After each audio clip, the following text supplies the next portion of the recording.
On l'appelle airpocalypse, ce phénomène de pollution de l'air qui frappe la Chine chaque année et enveloppe les grandes villes d'un épais brouillard toxique. Shanghai, Pékin, Harbin, Chengdu et même Lhasa, la capitale tibétaine, sont fortement touchés. Vu du ciel, cela ressemble à ça. Pékin se cache ici. À l'origine de ce brouillard, deux causes principales. D'abord, la production d'électricité, notamment pour chauffer la population en hiver. D'autant que 70% de l'énergie chinoise est produite à base de charbon dans plus de 1000 centrales à travers le pays. Une consommation record qui brûle chaque année la moitié de la production mondiale.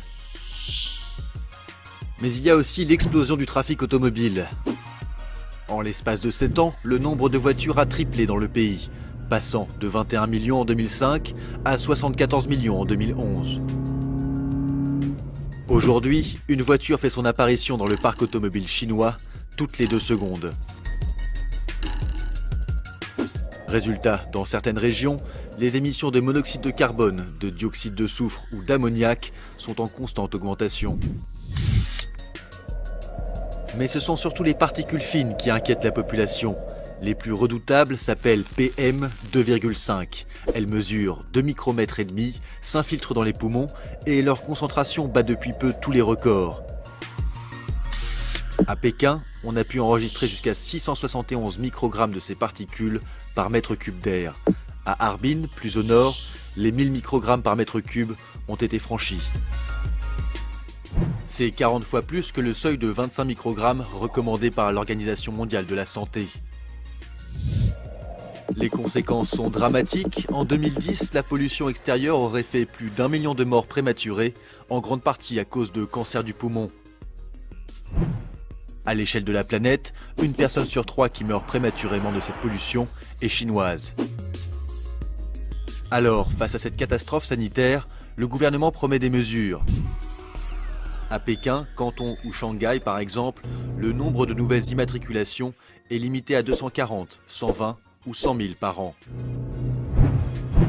Concernant l'industrie, les autorités promettent de réduire ses émissions les plus polluantes de 30% en 5 ans.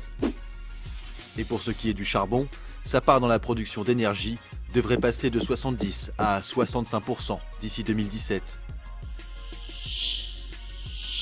Mais ces promesses timides laissent sceptiques, car Pékin se heurte aux grandes industries et aux gouvernements locaux pour lesquels l'amélioration de la qualité de l'air est un obstacle au développement économique. En attendant, la Chine continue de tousser. Depuis le début de cette vidéo, 7 Chinois sont morts prématurément à cause de la pollution.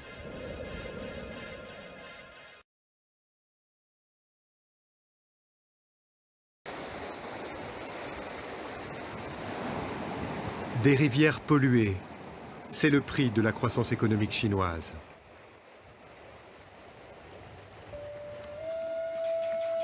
Ruo Daishan, lui, se bat pour changer les choses et depuis 15 ans, son engagement lui a valu coups, insultes et persécutions.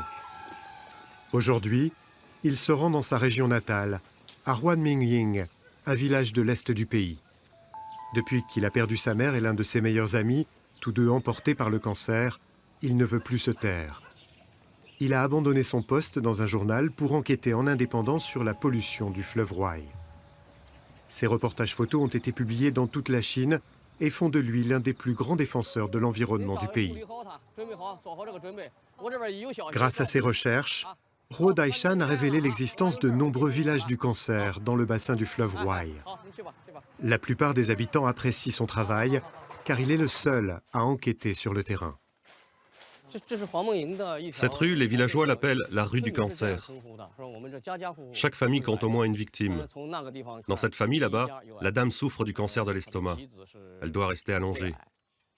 Et leur voisine, Kung Equin, a le cancer des intestins. Juste à côté, M. Sun Fingjun a le cancer de l'œsophage.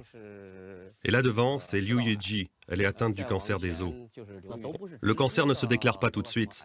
Ça commence par une diarrhée chronique et avec le temps se développent les cancers, principalement du foie, de l'estomac et de l'intestin. Nous avons collecté et analysé des données sur 8 ans. Les résultats montrent qu'ici, il y a beaucoup plus de décès que dans d'autres régions. Le taux de cancer dans ces villages est 15 à 24 fois plus élevé qu'ailleurs.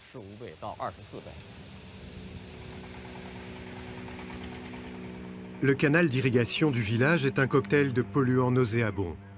La vase contient des métaux lourds et de nombreux composés chimiques cancérigènes. Depuis des dizaines d'années, les champs sont arrosés d'eau toxique qui a infiltré la nappe phréatique et a contaminé les puits.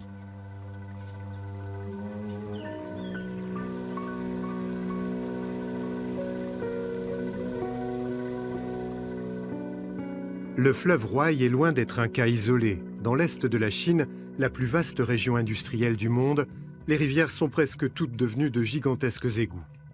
À l'heure actuelle, les innombrables usines déversent des milliers de tonnes de substances toxiques dans les eaux fluviales du pays. Malgré les nouvelles lois élaborées par Pékin, les gouvernements provinciaux sanctionnent rarement les industries textiles et chimiques. Les autorités locales et les entreprises n'ont qu'une idée en tête, le profit immédiat.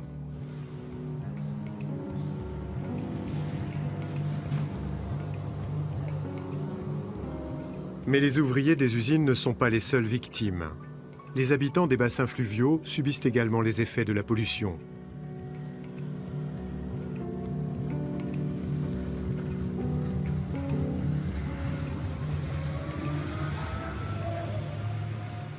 Le combat de Ruo Daishan rappelle celui de David contre Goliath.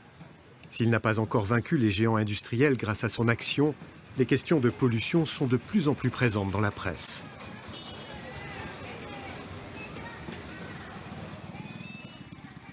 À Senqiu, sa ville natale, il a créé un centre pour le sauvetage du fleuve Huai où se rassemblent des militants déterminés. Depuis plus de 10 ans, Ruo dénonce la situation alarmante du bassin fluvial. Ses reportages sont diffusés sur Internet et dans les médias nationaux. Ces photos, souvent choquantes, ont été récompensées par des prix en Chine, lui permettant ainsi de financer son travail. Des donateurs privés le soutiennent, mais son champ d'action reste extrêmement réduit. Ses fils l'accompagnent souvent sur des sites pollués. Sans masque de protection, le danger est souvent mortel. À peine un mois après ce reportage photo, 6 paysans sont morts et 4 autres ont été blessés après avoir puisé de l'eau dans la rivière.